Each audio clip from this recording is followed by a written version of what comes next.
사도 바울을 가이사랴에 2년가량 억류했던 총독 벨리스가 해임이 됩니다.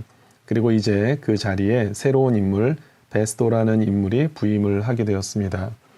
당시 총독이라고 한다면 그가 관할하는 그 구역 안에서는 최고의 파워를 가진 그런 위치의 인물입니다.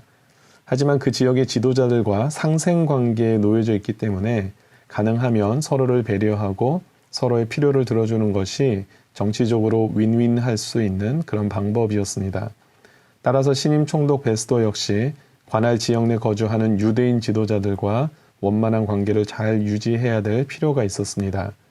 그런 상황에서 이제 오늘 본문을 보니까 유대 지도자들이 이제 막 부임한 신임 총독 베스도에게 처음으로 무엇인가를 요청하게 되죠. 바로 사도 바울을 고소한 후에 그를 예루살렘으로 호송해 줄 것을 요구한 것입니다. 이는 오늘 본문 3절에서 밝히는 바와 같이 바울이 호송되는 중에 그를 암살하고자 하는 철저한 계획 아래 이루어진 요청이었습니다. 처음에도 언급한 것처럼 신임 총독 입장에서 지역 유지들의 요청을 거부하는 것은 그렇게 쉬운 문제는 아니었을 것입니다. 하지만 베스도는 그들의 제안을 전면적으로 받는 대신 그 전에 그들 중 유력한 자들과 함께 먼저 가서 바울을 재판 자리에 세워놓고 정식으로 고발하게끔 제안을 하게 됩니다.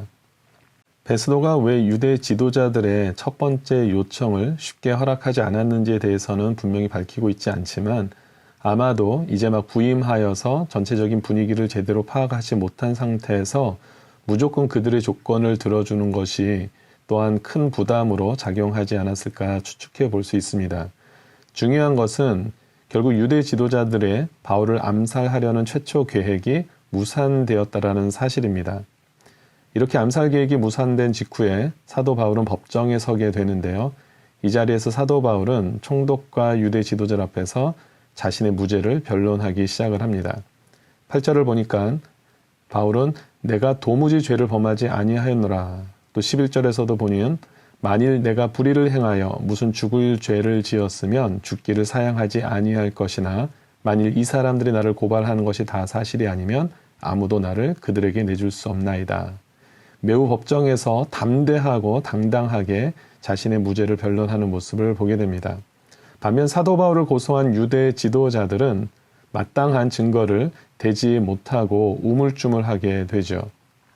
이때 총독 베스도는 유대인들의 마음을 그래도 얻고자 하는 그런 판단하에 처음 유대 지도자들이 요청했던 대로 사도 바울에게 예루살렘으로 가서 다시 재판을 받을 것을 제안을 하게 됩니다. 하지만 사도 바울은 더 이상 공정한 재판을 받기 어려울 것을 깨닫게 되고는 이를 거부하고 로마 시민권자로서 누릴 수 있는 권리를 요청하게 됩니다. 바로 로마 시민으로서 로마 황제의 심판을 받는 권리입니다. 당시 로마 법률에서는 로마 시민이 황제에게 상소를 하게 되면 지방 행정관의 재판은 더 이상 진행될 수 없게 되어 있었습니다. 따라서 결국 유대 지도자들이 계획했던 사도 바울의 암살 계획은 수포로 돌아가게 되고 사도 바울의 생명은 위협에서 벗어날 수 있게 됩니다. 여러분들은 지금까지 사도 바울에게 일어난 상황들을 보면서 어떤 생각을 하고 계십니까? 야, 정말 기가 막힌 우연이다. 아니면 사도 바울은 정말 운이 좋구나 라고 생각하십니까? 아니면 하나님께서 사도 바울의 걸음걸음을 정말 철저하게 보호하시고 인도하시는구나 라고 생각하십니까? 그렇습니다. 이것은 우연이 아니라 그렇다고 운이 좋아서도 아니라 하나님께서 사도 바울의 삶에 친히 개입하셔서 역사하시는 것임을 우리는 보게 됩니다. 우리가 이미 묵상했던 사도행전 23장 이전의 내용을 보면 11절에 이렇게 기록이 되어 있습니다. 그날 밤에 주께서 바울 곁에 서서 이르시되 담대하라 네가 예루살렘에서 나의 일을 증언한 것 같이 로마에서도 증언하여야 하리라. 무슨 말입니까? 하나님의 계획은 사도 바울의 복음 전파가 예루살렘에 국한되는 것이 아니라 장차 로마 지역으로까지 나아가서 복음을 전파하게 하는 것이었습니다. 따라서 아무리 세상에 힘있고 권세 있는 자들이 사도 바울을 해하려고 온갖 수단과 방법을 다 동원해 본다 할지라도 그런 모든 계획과 방법과 노력은 허사가 될 수밖에 없는 것입니다. 그리고 하나님의 때에 하나님의 계획은 반드시 온전히 이루어지는 사실을 우리에게 나타내시고 계십니다. 이것은 무엇을 말하고 있는 것입니까?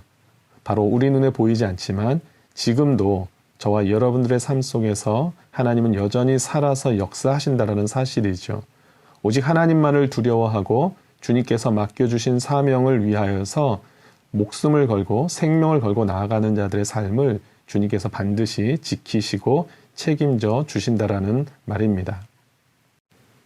성경 안에는 인간의 관점에서 볼 때 우연의 일치로 혹은 운이 좋은 모습으로 보이는 일들이 참 많이 기록되어 있습니다. 그 중에 창세기 24장의 내용을 하나 소개를 하면은요. 거기에는 아브라함이 그의 아들 이삭의 아내를 얻기 위해서 그의 종을 메소포타미아로 보내게 됩니다. 그런데 그 종이 하나님께 이렇게 기도를 하죠.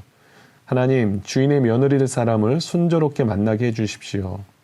그리고 만일 물을 길러 온 여인이 나에게뿐만 아니라 내가 타고 온 낙타에게도 물을 주면 그 여인이 하나님께서 예비하신 여인으로 알겠습니다. 라고 구체적인 기도의 내용을 하나님 옆에 올려드리게 됩니다.